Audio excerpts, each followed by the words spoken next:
ముఖ్యమంత్రి కొన్ని కామెంట్ చేశారు ఏంటంటే ప్లీజ్ ఒక కౌశిక్ గారు ప్లీజ్ మరి వేరే టాపిక్ వెళ్దాం, మనకు సమయం లేదు ప్లీజ్. ఈ రోజు కాంగ్రెస్ సర్కార్ ఏర్పడి 90 రోజులైంది. 90 రోజుల్లో 30,000 ఉద్యోగ నియామకాలు పత్రాలు ఇచ్చాము నిరుద్యోగులకు. మళ్ళీ మరో 35,000 ఉద్యోగాలు నియామకాలు చేపట్టబోతున్నాము. కానీ గత ప్రభుత్వము ఏనాడు యువతను పట్టించుకోలేదు, కేవలం రాజకీయాల కోసం వాడుకొని వదిలేశారు. ఈరోజు మా ప్రభుత్వం అది కాదు. ఈరోజు అందుకే నిరుద్యోగులంతా కూడా ఎంతో సంతోషంగా మరో నోటిఫికేషన్ కూడా వేయబోతున్నాను. గతంలో నిజంగా మీరు ఎందుకు చేయలేకపోయారు, ఇలాంటి నోటిఫికేషన్ ఎందుకు వేయలేకపోయారంటే ఏం చెప్తారు? 90 రోజుల్లో 30,000 ఉద్యోగాల నియామక పత్రాలు ఇచ్చామని చెప్పేసి ముఖ్యమంత్రి చెప్తూ ఉన్నారు. రవీంద్రరావు గారు. రాజేష్ గారు, ఇప్పుడు ఉద్యోగ నియామకాలు మొన్న ఇచ్చిన 30,000 కూడా గత ప్రభుత్వం మొత్తం ప్రాసెస్ చేసినాక మీరు రాగానే అపాయింట్మెంట్ ఆర్డర్లు ఎల్బీ స్టేడియంలో మీటింగ్ పెట్టుకొని పెద్ద ప్రచారం చేసుకుని ఇచ్చారు.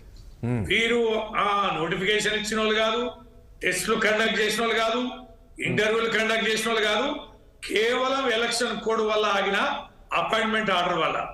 తర్వాత ఉద్యోగాలు ఇవ్వలేదు అనే ప్రచారం సత్య దూరం అని 1,65,000 ఉద్యోగాలు ఇచ్చినాం అనేది డిపార్ట్మెంట్ వైజ్ గా అనేక చర్చలలో అనేక వేదికలలో మేము చాలా ట్రాన్స్పరెంట్ గా చెప్పినాం. వీరి ప్రభుత్వం ఇప్పుడు ఈ రాష్ట్రంలో 30 లక్షల మంది నిరుద్యోగులు ఉన్నారు. ఎన్ని లక్షల మందికి ఉద్యోగాలు ఇస్తారో చెప్పమనండి. 1% ఉద్యోగ అవకాశాలు ఉన్న ఈ రాష్ట్రంలో 4 లక్షల ఉద్యోగాలు మాత్రమే ప్రభుత్వ ఇవ్వగలిగే ఉద్యోగ అవకాశం ఈ రాష్ట్రంలో. మేము ఎన్ని లక్షల మందికి 10 సంవత్సరాల్లో ఉత్పాదక ఉత్పత్తి రంగాలలో ఉపాధి అవకాశాలు కల్పించాం. ఐటీ రంగాల్లో కానీ పారిశ్రామిక రంగాల్లో కానీ లక్షలాది మంది ఈ రాష్ట్ర యువతకి ప్రైవేట్ రంగాలలో ఉపాధి అవకాశాలు కల్పించింది అనేది వాస్తవం. 14 ముందుకు లెక్కలు తీయండి, 14 తర్వాత ఇవ్వండి. ప్రభుత్వ ఉద్యోగాల పేరిట నిరుద్యోగులను రెచ్చగొట్టి వీరు రాజకీయంగా లబ్ధి పొందారు. దాంట్లో ఏ రకమైన సందేహం లేదు. ఇంకొక 4 సంవత్సరాల్లో వీరు ఇవ్వగలిగే ఉద్యోగాలు ఎన్ని అవకాశాలు ఉంటాయో చూడండి, తేలుతుంది కదా. మీరు గత 30,000 సంగతి మరో 30,000 అంటే చెప్పుకోవడానికి కూడా కాస్త మానసికంగా కూడా దానికి సిద్ధంగా ఉండాలి. మీరు గత ప్రభుత్వం చేసిన ప్రక్రియని అన్ని రకాలుగా పూర్తి చేసి దానికి ఆర్డర్ ఇస్తే నాదేనని మీరు చెప్పుకున్నాం అంటే అది గుర్తించలేనంత. ఎందుకు రవీంద్రరావు గారు మొన్నటి ఎలక్షన్ లో మరి నిరుద్యోగులు ఎందుకు ఆ స్థాయిలో బీఆర్ఎస్ పార్టీ దూరం వేయాల్సిన పరిస్థితి వచ్చింది? ఎందుకంటే మనం తెచ్చుకునేది తెలంగాణ, మనకు తెలుసు, నీళ్లు నిధులు నియామకాలు. సో నియామకాల అంశంలో మరి ఎందుకు చేపట్టలేకపోయేది? ఈరోజు నాకు తెలిసి మొన్న మీరు ఓడిపోవడానికి కారణం కూడా నిరుద్యోగులు అనుకుంటా చాలా వరకు. మీరు రాజేష్ గారు, అగ్రికల్చర్ లో కానీ, మెడికల్ లో కానీ, పోలీస్ డిపార్ట్మెంట్ లో కానీ అనేక డిపార్ట్మెంట్ లో విపరీతంగా రిక్రూట్మెంట్స్ అనేటివి జరిగినాయి. మీరు అగ్రికల్చర్ చూడండి, ఒక క్లస్టర్ వైజ్ గా కూడా మేము ఏఈఓని అపాయింట్ చేస్తాం. ఇవాళ డాక్టర్లను చూడండి, ప్రైమరీ హెల్త్ సెంటర్ స్థాయిలో కూడా నర్సులను కానీ డాక్టర్లను కానీ అపాయింట్మెంట్ చేస్తాం. 32,000 మంది కానిస్టేబుల్ ఉద్యోగాలు ఇచ్చినాం. ఎన్ని రెసిడెన్షియల్ స్కూళ్లలో 1000 రెసిడెన్షియల్ స్కూల్స్ పెట్టి దాంట్లో మొత్తం కూడా వేరే వ్యవస్థల ద్వారా ఉద్యోగాలు అనేటివి నింపినాం. ఇవి టిఎస్పిఎస్సి ద్వారా చేసిన ఉద్యోగాలే లెక్కలకు వస్తాయి అని గందరగోళపరిచారు. ఎప్పుడైనా ప్రభుత్వ ఉద్యోగాల బూచి చూయించి నిరుద్యోగులని రాజకీయ పార్టీలు రెచ్చగొట్టడం అనేది ఇది ఆరోగ్యకరం కాదు. మీరే చేశారంటున్నారు, మీరే రెచ్చగొట్టారు, మీరే రాజకీయంగా వాడుకున్నారు కాదు. ప్రభుత్వ ఉద్యోగాల నుంచి మొన్న రేవంత్ రెడ్డి గారు ఒక స్కిల్ యూనివర్సిటీ స్థాపించారు. అందరం స్వాగతం చెప్పాం. ఇది ప్రారంభమే కాదు, దీన్ని విస్తృత స్థాయిలో తీసుకెళ్ళండి.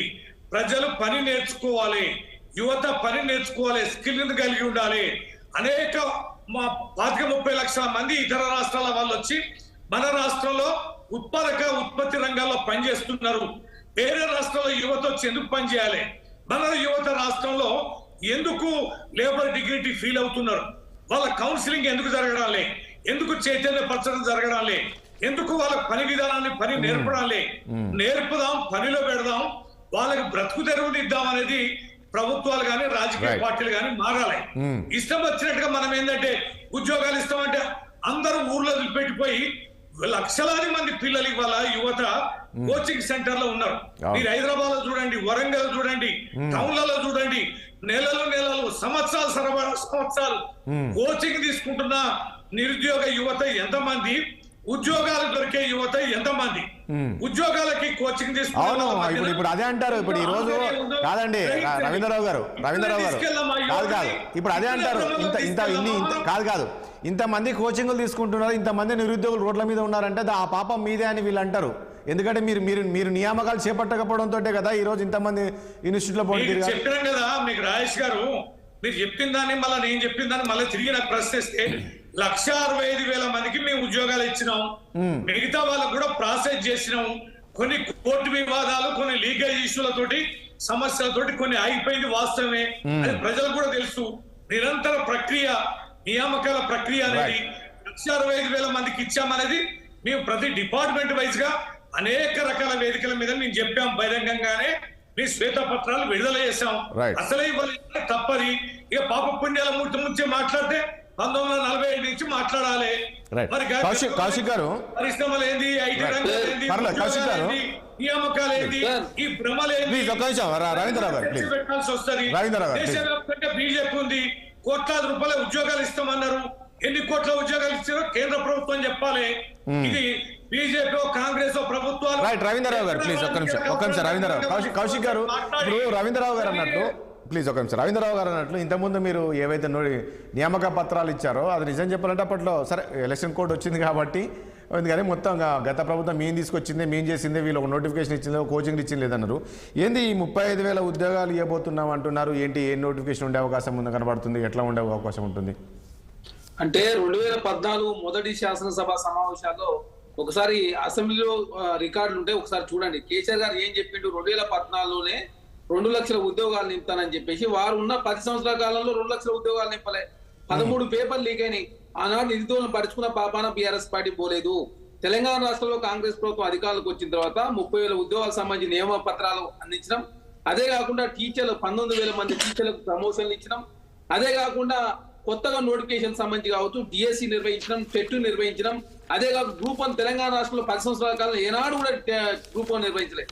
గ్రూప్ 1 కూడా కాంగ్రెస్ ప్రభుత్వం వచ్చిన తర్వాత నిర్వహించడం. అదే కాకుండా గ్రూప్ 3 కావచ్చు, గ్రూప్ 2 పోస్ట్ పోన్ చేయమని చెప్పేసి నిరుద్యోగులు కోరితే వారు గ్రూప్ 2, గ్రూప్ 3 కూడా పోస్ట్ పోన్ చేసినాం. అదే కాకుండా నిరుద్యోగులతో చర్చలు చేసినాం. మేము 3-4 దఫాలుగా చర్చలు చేసి వారి సమస్యలన్నీ కూడా పరిష్కరించే దానిలో భాగం కావచ్చు. వాళ్ళు నోటిఫికేషన్లు కొన్ని రోజులు వాటి వాయిదా వేయంటే కూడా వాయిదా వేసిన సందర్భం తెలంగాణ రాష్ట్రంలో చూసినామంటే ఇది ప్రజా ప్రభుత్వం కాబట్టి, ప్రజలు అందుబాటులో ఉండే ప్రభుత్వం, నిరుద్యోగులకు అందుబాటులో ఉండే ప్రభుత్వం కాబట్టి ఖచ్చితంగా వారు అనుకూలమైన నిర్ణయాలు తీసుకుంటామన్నారు. నిన్న కూడా సివిల్స్ లో ఎవరైతే ప్రిలిమినరీస్ లో మీరు ప్రజాప్రభుత్వం అని చెప్తున్నారు పదే కాదు కౌశిక్ గారు, ప్రజాప్రభుత్వం అని చెప్తూ పదే ఇప్పుడు ఒకటి హైడ్రాన్ తీసుకొచ్చేసి బుల్డోజర్ తోటి మీరు ఎవరైతే మీకు నచ్చిన వాళ్ళు ఉండొచ్చు, మీ పార్టీలకు రాని వాళ్ళపైన ఈ బుల్డోజర్ పంపించి దాడులు చేస్తున్నారు అంటున్నారు కదా బీఆర్ఎస్ పార్టీకి. ఇప్పుడు నిన్న హరీష్ రావు మాట్లాడారు, బీజేపీ వాళ్ళు మాట్లాడుతున్నారు. ఇదా మీ ప్రజాపాలన అంటే ఏం చెప్తారు మరి? ఇప్పుడు భారతీయ జనతా పార్టీలో ఉన్నటువంటి విశ్వేశ్వరరెడ్డి గారు దీన్ని అంగీకరించిండు. ఈటల రాజేంద్ర గారు కొంత మధ్య మార్గం మాట్లాడిండు. అదేవిధంగా మహేష్ రెడ్డి గారు భారతీయ జనతా పార్టీ ఎల్పీ నేత, వారు కూడా స్వాగతించిండు. అదే కాకుండా ఇప్పుడు ఎంఐఎం పార్టీలో వాళ్ళకి సంబంధించినటువంటి భూములు కూడా చూసి యాకత్పురలో ఎమ్మెల్యే గారు వచ్చినా, కార్పొరేటర్ వచ్చినా అరెస్ట్ చేసిన అక్కడ 3 ఎకరాల పొలం, అదేవిధంగా ఎఫ్టీఎల్ ల్యాండ్ కాపాడిన సందర్భం. భారతీయ జనతా పార్టీ నాయకులు ఏమంటే ల్యాండ్లు కూడా కొట్టిరు. అదే కాకుండా మాజీ కేంద్ర మంత్రి పల్లం రాజు గారి తమ్ముడు పల్లం ఆనంద్ రాజు గారి ల్యాండ్ ఉంటే వారిది కూడా కూలగొట్టిరు. అదేవిధంగా హీరో నాగార్జున గారిది కావచ్చు, బీఆర్ఎస్ పార్టీ సంబంధించిన పార్టీల ఖచ్చితంగా ఎవరున్నా కూడా ఎఫ్టీఎల్ బఫర్జోన్లు కావచ్చు, ప్రభుత్వ భూములలో నిర్మించినటువంటి అక్రమ నిర్మాణాన్ని కూల్చే ప్రయత్నం హైడ్రా చేస్తా ఉంది. హైడ్రాని అంతా స్వాగతిస్తా ఉన్నారు. హైడ్రా పేరు మీద గండిపేటలో మొన్న అదేవిధంగా దాన్ని స్వాగతిస్తూ అక్కడ ప్రజలంతా కూడా ర్యాలీగా బయలుదేరి హైడ్రాను స్వాగతిస్తామని చెప్పేసి సందర్భం మనం తెలంగాణ రాష్ట్రంలో చూసినాం. అంటే హైడ్రాని ఎవరు కూడా వ్యతిరేకిస్తలేరు. ఎందుకంటే అది ఖచ్చితంగా హైడ్రా పరిధి ఏదైతే ఉందో 99 జీవో ప్రకారం ఏర్పడినటువంటి హైడ్రా ఎఫ్టీఎల్ కావచ్చు, బఫర్ కావచ్చు, కాలం కట్టిన కట్టడాలు కావచ్చు, అదేవిధంగా ప్రభుత్వ భూముల ఆక్రమణ కావచ్చు, అన్నిటి విషయంలో వాళ్ళు ఖచ్చితంగా దాన్ని ఎవరు వ్యతిరేకిస్తలేరు. కానీ మీరు అంటే హైడ్రా తీసుకునే నిర్ణయాలు కరెక్ట్ ఉండాలి, కొందరిపై టార్గెట్ చేయొద్దు అనేది వీళ్ళు విమర్శలు చేస్తున్నారు కదా. ఇప్పుడు మీరు చూసిరు ఎక్కడ ఎవరి మీద టార్గెట్ చేశారు మీరు చూడండి. ఎక్కడ కాంగ్రెస్ వాళ్ళకి కూర్చోలేదా, లేదు ఎంఐఎం వాళ్ళకి కూర్చోలేదా, బీఆర్ఎస్ వాళ్ళకి కూర్చోలేదా, భారతీయ జనతా పార్టీ కూర్చోలేదా, సీనియర్లు కూర్చో ఎవరిని కూర్చోలే. ఇక్కడ అందరి విషయంలో ఒకే విధంగా హైడ్రా ముందుకు పోతా ఉంది. హైడ్రాకు ఫుల్ స్వేచ్ఛ ఇవ్వడం తోటి ఎక్కడ రాజకీయ ప్రమేయం లేకుండా రాజకీయ నాయకులు ఒత్తిడి లేకుండా పనిచేయాలని చెప్పేసి ప్రభుత్వం భావిస్తా ఉంది. ఎందుకంటే భవిష్యత్ తరాలకు అంధకారం కావద్దని ఖచ్చితంగా కఠినమైన నిర్ణయాలు తీసుకోవాలని చెప్పి ప్రభుత్వం భావిస్తాం. దానిలో భాగంగా ఖచ్చితంగా రాష్ట్ర వ్యాప్తంగా హైడ్రాన్ ఇంప్లిమెంట్ చేయాలని చెప్పేసి మా కాంగ్రెస్ పార్టీలో ఉన్న ఎమ్మెల్యే ఆలేరు ఎమ్మెల్యే బీర్లయ్య గారు కోరిరు, నగరికల్ ఎమ్మెల్యే వేమ వీరేశం గారు కోరిరు, షాద్నగర్ ఎమ్మెల్యే బీర్లపల్లి శంకర్ గారు కోరిరు, అదేవిధంగా ధర్మపూర్ ఎమ్మెల్యే అడ్లూరు లక్ష్మణ్ కుమార్ గౌడూరు, వేములవాడ ఎమ్మెల్యే ఆది శ్రీనివాస్ గారు కావచ్చు, జీవన్ రెడ్డి గారు కావచ్చు, ఇంకా చాలా మంది రాష్ట్ర వ్యాప్తం చేయండి, మా నియోజకవర్గాల్లో కూడా హైడ్రాను విస్తరించండి అని చెప్పేసి ప్రయత్నం జరుగుతుంది. కాంగ్రెస్ పార్టీగా ఎవరిది ఉన్నా నిర్మాణం ఎవరిదైనా ఉండండి, అది Congress BRS Bharatiya Janata party MIM party కాదు, ఖచ్చితంగా FTL బఫర్ జోన్లు ఎవరికైతే కూర్చోాలని చెప్పేసి ప్రభుత్వం భావిస్తా ఉంది. ఆ విధంగానే ఆచార్య గారు 2 అంశాలు ప్రధానంగా. ఒకటి, నిజంగా ఇప్పుడు ముఖ్యమంత్రి గారు అన్నట్లు గత ప్రభుత్వం నిరుద్యోగుల నిర్లక్ష్యం చేసింది, అందుకనే మేము పెద్దపీట వేసాం. ఈ రోజు కాంగ్రెస్ సర్కార్ వచ్చినాక నిరుద్యోగులకు శుభవార్త చెప్తున్నాము, మొన్న ఒక 30,000 వేసాం, ఇప్పుడు 35,000 వేయబోతున్నాం అని చెప్తున్నారు. ఈ హైడ్రా పారదర్శకంగా పనిచేస్తుందా? ఈ 2 అంశాలపైన షార్ట్గా చెప్పరా ప్లీజ్. ఆచార్య గారు మిమ్మల్ని అంటే ఒకటే టిఆర్ఎస్ పార్టీ మీద నిరుద్యోగుల నేనే వాయిస్ వినపడుతుంది, మాట్లాడండి. వినపడుతుంది,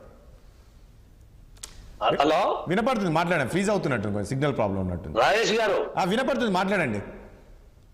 ఇప్పుడు తెలంగాణ ఉద్యమంలో టిఆర్ఎస్ పార్టీని నిరుద్యోగులందరూ కూడా ఇది మా పార్టీ, మాకు ఉద్యోగాలు ఇచ్చే పార్టీ, ఈ పార్టీ ద్వారానే తెలంగాణ సిద్ధించాలి, తెలంగాణ వచ్చిన తర్వాత తెలంగాణ ప్రభుత్వం కూడా టిఆర్ఎస్ పార్టీ రావాలి, ఇది వస్తేనే మాకు ఉద్యోగాలు వస్తామని నిండు హృదయంతో నిరుద్యోగులందరూ కూడా పనిచేసినటువంటిది వాస్తవం. ఉద్యోగం ఏదైతే టిఆర్ఎస్ పార్టీ 14లో గవర్నమెంట్ వచ్చిందో కేసీఆర్ గారి ఆలోచన కూడా నిరుద్యోగుల గురించి చేయాలనే తపన ఉన్నది. ఫస్ట్ వెంటనే ఆయన ఏం చేసినంటే పోలీసు ఉద్యోగాలు ఇచ్చాడు. దాని తర్వాత వేరే విషయాల మీద దృష్టి పెట్టి ఉద్యోగాల విషయంలో కొంత నిర్లక్ష్యం చేసింది వాస్తవం. ఎందుకంటే రవీందర్ గారు వారు కూడా కొద్దిగా వినాలే, లేకపోతే ఓపికతో వినాలి, కాదనేది కాదు. నేను ఎందుకంటున్నా అంటే వారికి వేరే వేరే విషయాల వల్ల వాళ్ళు మిషన్ భగీరథ కావచ్చు, లేకపోతే ఇంకేమన్నా కావచ్చు, వేరే విషయాలలో దృష్టి పెట్టి ఇక్కడ నిరుద్యోగులను కొంత నిర్లక్ష్యం చేసి ఆ తర్వాత మళ్ళీ 2018లో మళ్ళీ ప్రజలందరూ కూడా నిరుద్యోగులు కావచ్చు, ప్రజలందరూ కూడా మళ్ళీ పెద్ద ఎత్తున టిఆర్ఎస్ పార్టీని గెలిపించి టిఆర్ఎస్ ఉన్నది, అప్పుడు బీఆర్ఎస్ లేదు, టిఆర్ఎస్ ఉన్నది. ఎందుకంటే ఈ పార్టీ మాది, మా ఉద్యోగులకు, మా నిరుద్యోగులకు కానీ ఉద్యోగులకు కానీ ఇది మా పార్టీ అనుకున్నారు. కానీ గడిచిన 5 సంవత్సరాలు నిజంగా మీరు ఏమన్నా అనుకోండి, ఏ నోటిఫికేషన్ కూడా సరిగా వేయకపోవడం, దాని మీద కోట్లకోవడం, ఆగడం, ఈనాపడం, కోట్లకోవడం, ఇవన్నీ జరిగి జరిగి జరిగి జరిగి అది ప్రభుత్వం తప్పు కాదు కదా. అంటే నోటిఫికేషన్ వేసేటప్పుడే చక్కగేసి దాంట్లో లొసుగులు లేకుండా చూడాల్సిన బాధ్యత ప్రభుత్వం మీద ఉంటది. అయితే ఏమైందంటే లాస్ట్ 2 years ముందు బాగా ప్రెషర్ వచ్చేసింది నిరుద్యోగులతో. ఎందుకంటే అప్పుడెప్పుడో పోలీసు నౌకర్లు వేసి కొద్దిగా అగ్రికల్చర్ దాంట్లో నోటిఫికేషన్లు వేసి కొంత ఫిలప్ చేసింది, కానీ అనేక దాంట్లో డిపార్ట్మెంట్లలో ఖాళీలు ఉన్నాయి, చేయాల్సిన బాధ్యత ఉన్నాయి. చేయకుంటే ప్రెషర్ వల్ల అసెంబ్లీలో ముఖ్యమంత్రి రేపే నేను మొత్తం 60,000 70,000 ఇవన్నీ కూడా నోటిఫికేషన్లు ఇచ్చి చేస్తామని దాన్ని మళ్ళా ఎలక్షన్ దాకా కాలయాపన చేసి మధ్యలో అన్ని కూడా డ్రాగన్ చేయడం, అవన్నీ జరగడం, ఎగ్జామ్స్ జరిగినాయి, అవన్నీ ఆగిపోయినాయి. ఆగిపోయినటువంటివే ఇప్పుడు వీళ్ళు ఇచ్చినటువంటివే 20,000 30,000 వచ్చినాయి. కంక్లూజన్ సమయం లేదు, వీళ్ళు నోటిఫికేషన్ హైడ్రాది మేము స్వాగతిస్తున్నాం, నిండు హృదయంతో స్వాగతిస్తున్నాం. కానీ ఇలా ముఖ్యమంత్రి గారికి ఒకటే నేను కోరుతున్నా, హైడ్రా చేయాల్సిన పని హైడ్రాని మీరు పెట్టినరు, చేస్తున్నారు, ఓకే. కానీ హైడ్రా చేయకపోతే ఇలా జిహెచ్ఎంసి లేకపోతే గ్రేటర్ హైదరాబాదు లేకపోతే ఇక్కడ మున్సిపాలిటీలు, గ్రామాలు, అక్కడ కూడా చెరువులు, కుంటలు అన్ని కూడా కబ్జాలకు పోయినాయి. ఇప్పటికి ఇంకా లేఅవుట్లు చేస్తున్నారు చెరువులల్లా, ఇప్పటికి ఇంకా మొరాల్ ఫిల్లింగ్ చేస్తున్నారు. వాటిని ఎందుకు అధికారులకు చెప్తలేడు? ఒక్క హైడ్రానే యాక్షన్ చేయాలా? ఇప్పుడు ఏదో పెద్ద పెద్ద సినిమాలలో బాహుబలి వచ్చితే ఓ హీరోనే చేయాలి, ఆ హైడ్రా అనేది ఒక హీరో లేక చేయడం కాదు కదా. ప్రతి ఉద్యోగి ఏదైతే మన ఇరిగేషన్ అధికారులు కూడా ఎందుకు దాని మీద ఇప్పుడు వెళ్తలేరు ఇంకా గ్రామాలలో హైదరాబాద్ లో. నేను ఒకటే చెప్తున్నా, హైడ్రామాగా ముగుస్తుందా లేకపోతే హైడ్రా ఇంకా అన్ని ఇటువంటి అక్రమాలు చేసిన వాళ్ళ గుండెలలో సింహస్వప్నం అవుతుందా? దీన్ని ఆలోచించాల్సిన ప్లీజ్. ఇప్పుడు టిఆర్ఎస్ వాళ్ళకి ఏమైనా కూలిపోతే వాళ్ళకి బాధ, ఎవరైనా వేరే మా పార్టీ ఇంకో పార్టీ కూలిపోతే బాధ ఉండొచ్చు, కానీ అవన్నీ తప్పులు చేసినే కదా బాధపడాల్సిన సమయం లేదు. నువ్వు అంటే పల్లం రాజు చెప్తున్నారు, ఇంకా జర పల్లం మీద కొర్రి శానుండే మీవి అవన్నీ కూలిస్తే ఇంకా చాలా సంతోషపడతారు ప్రజలు. ఏ పార్టీడైనా దోసుకున్నవే, చెరువులు ముంచినవే, ప్రభుత్వ భూములు కబ్జా పెట్టినవే అవన్నీ కూలిస్తే కూడా ప్రజలు సంతోషంగా ఉంటారు. అప్పుడు కూడా 2018లో నాగార్జున దాన్ని ఇట్లా మూల మీద పెట్టినరు, అయ్యప్ప సొసైటీ ఇది కలిసి ఎక్కడైతే పెద్దోళ్ళు కూలుస్తున్నారు అన్నారో మూటలు కట్టుకున్నారు. మరి మీరేం కట్టుకోనికి ప్రయత్నం చేస్తున్నారో మాకు తెలియదు. రామ్మోహన్ గారు ఏం చెప్తారు? 2 నిమిషాలు బ్రీఫ్ గా చెప్పరా? సమయం లేదు ప్లీజ్. ఇప్పుడు ఎందుకు ఆచార్య గారు అన్నాడు తిలాపాపం తలాపీడికడు అన్ని పార్టీల వాళ్ళు ఉన్నారు ఇక్కడ. హైడ్రామాగా మారకుండా అంటే 2 సూచనలు చేస్తున్నాను నేను. ఒకటి ఏంటంటే గతంలో జిహెచ్ఎంసీ ఎక్కడైతే ప్రభుత్వ స్థలాలు వాటికి గోడలు కట్టి జిహెచ్ఎంసీ బోర్డు పెట్టింది కదా, ఇవి కూడా ఏం చేయాలంటే బఫర్ జోను అట్లాగే మనకు FTL ఈ 2 జోన్లను గుర్తించి మొదలు హద్దులు నాటాలి. ఈ హద్దులు నాటి అది ప్రైవేట్ భూములు, అవి ఏమి పట్టా భూములు కాకుండా, కానీ అది నిర్మాణం జరగకుండా చూడాలి. హైడ్రాన్ అందరూ స్వాగతిస్తున్నారు. అన్ని వరంగల్తో సహా అన్ని పట్టణాల్లో అన్ని నగరాల్లో ఇప్పటికి ఆహ్వానిస్తున్నారు. హైడ్రా లాంటి సంస్థ మొత్తం రాష్ట్ర వ్యాప్తంగా రావాలి, ఎక్కడికక్కడ అధికారులను చేయాలి. ఒకటే మాట ఏంటంటే ఇప్పటిదాకా కళ్ళు మూసుకున్న అధికారులు, పర్మిషన్ ఇచ్చిన అధికారులను ఖచ్చితంగా సస్పెండ్ చేయాలి, వాళ్ళు డిస్మిస్ చేయాలంటున్నాను. లేకపోతే ఏమైతే ప్రహసనంగా మిగిలిపోతుంది. ప్రహసనంగా మిగిలిపోవద్దంటే హైడ్రాను పూర్తి స్థాయిలో అమలు చేయాలి. రంగనాథ్ గారు మంచి ఆఫీసర్, చేస్తే మంచిదని నా ఉద్దేశం. రైట్, చూద్దాం ఏం జరగబోతుందో. థ్యాంక్ యూ అండి రవీంద్రరావు గారికి, అదేవిధంగా ఇటు రామ్మోహన్ రావు గారికి, చరణ్ కౌశిక్ గారికి, ఆచార్య గారికి చర్చలో పాల్గొన్నందుకు మీ అందరికీ ధన్యవాదాలండి. చూసాం కదా, మొత్తానికి 2 ప్రధాన అంశాల్లో ఒకటి కవిత.